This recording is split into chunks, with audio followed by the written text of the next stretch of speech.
Кабарлар маалымат программасы, студияда Диана Нурлан кызы. 2023 жылдын 12 сентябрь күнү Аларча мамлекеттик резиденциясында Кыргыз Республикасынын президенти Садыр Жапаров өлкөнүн социалдык, экономикалык, интеллектуалдык жана маданий потенциалын өнүктүрүүгө кошкон олуттуу салымы үчүн мамлекеттик сыйлыктарды тапшырды. Кыргыз Республикасынын президенти Жапаров Садыр Нуркожоевич.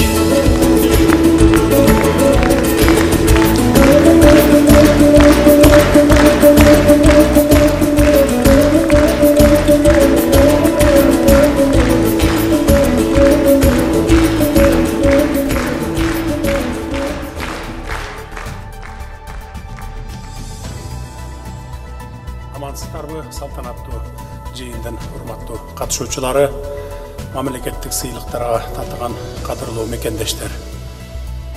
Мына ушундай мамлекеттик кызматына караганда тарыхта өзгөчө эмгеги менен таанылган инсандарыбыздын дагы бири генералдар кеңешинин төрагасы Садырбек Дубанаев абабыз милициянын генералына караганда Кыргыз Республикасынын мамлекеттик гербинин авторлорунун бири катары кийинки муундун эсинде калат деп ойлойм. Албетте бүтүндөй бир көз карандысыз эркин мамлекеттик символдорунун авторлору болуу ар кимге эле буйра бербеген насип экенин каларсыз. Өлкөнүн коопсуздугу, эл жердин тынчтыгы үчүн үй бетин көрбөй, түн уйкусун бөлүп, керек болсо жанында берүүгө даяр болгон милиция кызматкерлери барыңыздарга мен терең ыраазычылык билдирем. Албетте, сыйлык алып жаткандардын баары ушундай татыктуу алкыштарга арзый турган инсандарсыздар. Ошондуктан мамлекеттик сыйлыктарга ээ болуп отурасыздар.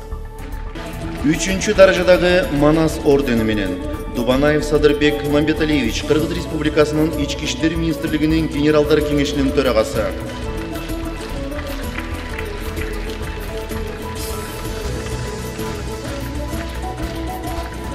Кызматтык парызын аткарууда тайманбас жана чечкиндүү аракеттери үчүн эрдик медали менен сыйлансын Сагындыков Тилек Доктурбекович, Кыргыз Республикасынын Ички иштер министрлигинин кылмыш иликтөө башкы башкармалыгынын 2-чи башкармалыгынын өзгөчө оор жана резонанстык кылмыштардын бетин ачуу бөлүмүнүн өзгөчө маанилүү иштер боюнча улук ыкчам өкүлү милициянын подполковниги. Жоламанов Кеңешбек Жоламанович, Кыргыз Республикасынын Ички иштер министрлигинин Атайын багыттагы полкунун Атайын операциялар отрядынын 2-чи бөлүмүнүн улук ыкчам өкүл жоокери милициянын лейтенанты. Эшимбетов Толкунбек Тумурзаевич, Кыргыз Республикасынын Ички иштер министрлигинин Атайын багыттагы полкунун Атайын операциялар отрядынын 1-чи бөлүмүнүн кенже ыкчам өкүл жоокери милициянын прапорщиги.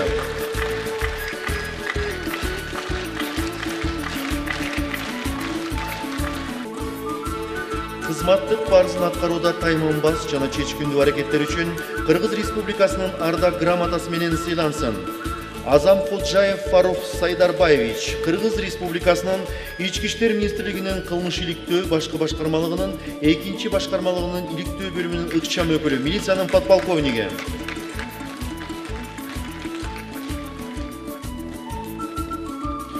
Жаныбек Уулу Самат, Кыргыз Республикасынын Ички иштер министрлигинин кылмыш иликтөө башкы башкармалыгынын 3-чү башкармалыгынын Ош, Жалал Абад жана Баткен областары боюнча уюшкан кылмыштуулук менен күрөшүү бөлүмүнүн ыкчам өкүлү милициянын майору.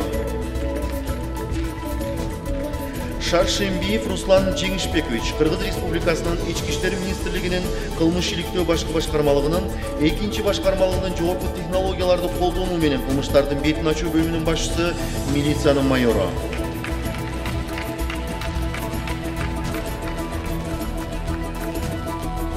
Айтимбетов Чыңгыз Суранович, Ош шаарынын Ички иштер башкармалыгынын кылмыш иликтөө бөлүмүнүн башчысы милициянын майору.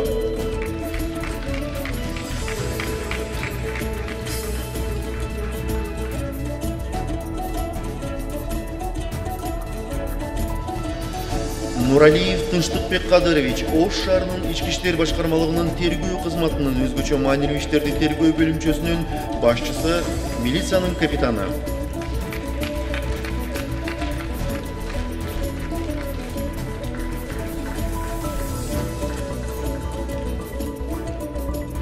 Кыргыз Республикасынын президенти Садыр Жапаров.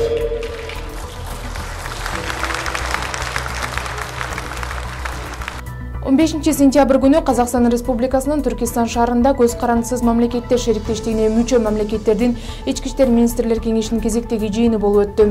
Жыйынга Азербайжандын, Армениянын, Белоруссиянын, Казакстандын, Кыргызстандын, Россиянын, Тажикстандын, Түркменистандын жана Өзбекстандын ички иштер министрликтеринин делегациясы, ошондой эле көз карандысыз мамлекеттер шериктештигинин аткаруу комитетинин, көз карандысыз мамлекеттер шериктештигине мүчө мамлекеттердин аймагындагы терроризмге каршы борборунун жана уюшкан кылмыштуулукка жана кылмыштардын башка коркунучтуу түрлөрүнө каршы күрөшүүнү координациялоо боюнча бюросунун өкүлдөрү катышты. Катышуучулар мамлекеттер аралык издөөнү ишке ашыруу, кибер кылмыштуулукка жана баңги заттарды мыйзамсыз жүгүртүүгө каршы күрөшүү, транспорттогу кылмыштуулукка каршы аракеттенүү маселелерин, ошондой эле 2019-2023 жылдарга кылмыштуулук менен күрөшүү боюнча биргелешкен чаралардын мамлекеттер аралык программасын ишке ашыруунун жүрүшүн кеңири талкуулашып, биргелешкен ыкчам алдын алуу иш-чараларынын жана атайын операциялардын жыйынтыктарын чыгарылды. Андан соң Улан Ниязбеков катышуучуларга кеңеш тарабынан кабыл алынган чечимдердин аткарылышынын жүрүшү, биргелешкен долбоорлордун жана эл аралык программалардын ишке ашырылышы тууралуу маалымат берди.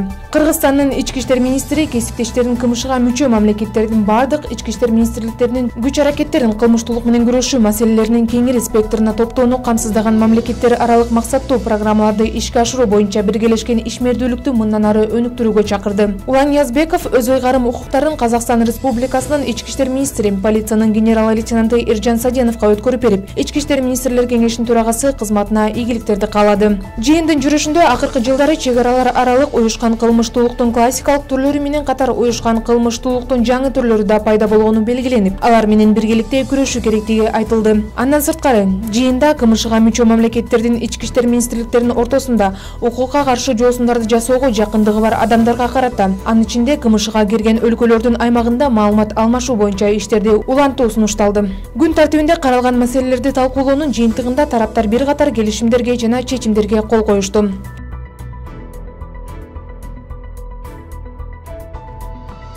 ИИМдин кылмыш иликтөө башкы башкармалыгынын 3-башкармалыгынын уюшкан кылмыштуулукка каршы күрөшүү бөлүмүнүн ыкчам кызматкерлери тарабынан мурда бир нече жолу соттолгон жаран баңги заттарды эркинен ажыратуучу жайларына ташып жүргөндүгү тууралуу маалымат келип түшкөн.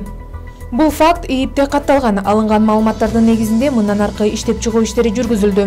Тактап айтканда, бир күн мурун кылмыштын бетин ачууга багытталган тергөө ыкчам иш-чаралары жүргүзүлдү. ИИМдин кылмыш иликтөө башкы башкармалыгынын 3-башкармалыгынын Чүй жана Талас областтары боюнча уюшкан кылмыштуулукка каршы күрөшүү бөлүмүнүн кызматкерлери тарабынан мыйзамсыз аракеттерге шектелип, 1976 жылы туулган Чүй областынын тургуну мурда бир нече жолу соттолгон жаран кармалган. Аталган жаран кылмыш дүйнөсүнүн авторитеттери менен тыгыз байланышта болуп, смотрящий деген криминалдык макамга жеке тинтүү учурунда андан баңги заты табылып алынган. Козголгон кылмыш ишинин алкагында тергөө иш-чаралары жүргүзүлүүдө. Азыркы учурда айрым адамдардын убактылуу кармоочу жайларга баңги затын жеткирүү каналын уюштурууга катыштыгы текшерилүүдө. Канал перехват операциясынын алкагында Чүй областындагы түзөтүү мекемелеринин биринде баңги заттарды ыргыткан жаран кармалды.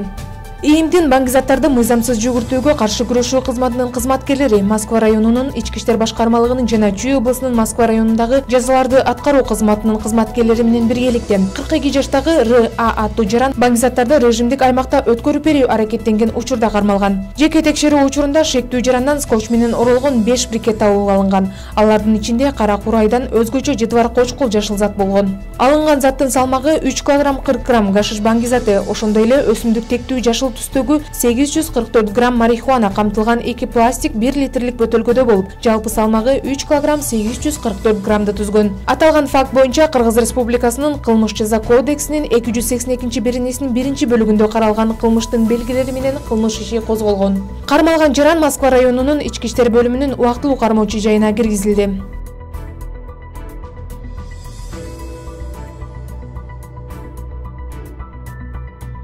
Кадамжай районунда баңги заттарды мыйзамсыз жүгүртүүгө каршы күрөшүү кызматынын кызматкерлери 2 килограммга жакын гашишти сатууга аракет кылган күрөөчүнү кармашкан. Канал перехват жана ыкчам иликтөө иш-чарасынын алкагында Баткен областынын Кадамжай районунун аймагында 24 жаштагы жергиликтүү тургунду кылмыш болгон жерден жашыруун сыр жасап жаткан жеринен кармашкан. Тинтүү учурунда андан кара целлофан пакет табылып, анын ичинде кара күрөң түстөгү зат, болжол менен өсүмдүк тектүү баңги заты алынган. Эксперттин корутундусуна ылайык, салмагы 2 килограммга жакын алынган зат баңги зат гашиш экендиги аныкталган. Кармалган жаран 1999 жылы туулган, Баткен областынын Кадамжай районунун тургуну болгон. Аталган факты боюнча Кыргыз Республикасынын Республикасынын кылмыш жаза кодексинин 282-беренеси менен кылмыш иши козголгон. Кармалган жаран Ош шаарынын убактылуу кармоочу жайына киргизилди. Учурда бул кылмышка тиешеси бар башка адамдарды аныктоо боюнча тиешелүү иш-чаралар уланууда. Кыргыз Республикасынын Ички иштер министрлиги Кыргыз Республикасынын санариптик өнүктүрүү министрлиги менен биргеликте автотранспорт каражаттарын онлайн түрдө кайра каттоо боюнча пилоттук долбоорду ишке киргизгендигин кубануу менен кабарлайбыз. Пилоттук долбоор Кыргыз Республикасынын президентинин администрациясынын демилгеси менен иштелип чыккан жана РСК банк ачык акционердик коомунун платформасында ишке ашырылган. Онлайн кайра каттоо үчүн ИИНдин УНА мамлекеттик мекемесинин бөлүмдөрүндө УНА фото жана видео кароодон өтүшү керек. Визуалдык текшерүүнүн маалыматтары базада 30 күн сакталат. Онлайн кайра каттоо РСК 24 тиркемесинин колдонуучулары үчүн жеткиликтүү болот. Эгерде айыппул жок жана транспорт каражаты камакка алынбаган учурда сиз УНАны онлайн сатууга мүмкүнчүлүгүңүз болот. Жакынкы келечекте онлайн кайра каттоо башка төлөм тутумдарында да жеткиликтүү болот. Эфирде апта ичиндеги маанилүү жаңылыктар болду. Ички иштер министрлиги Диана Нурлан кызы.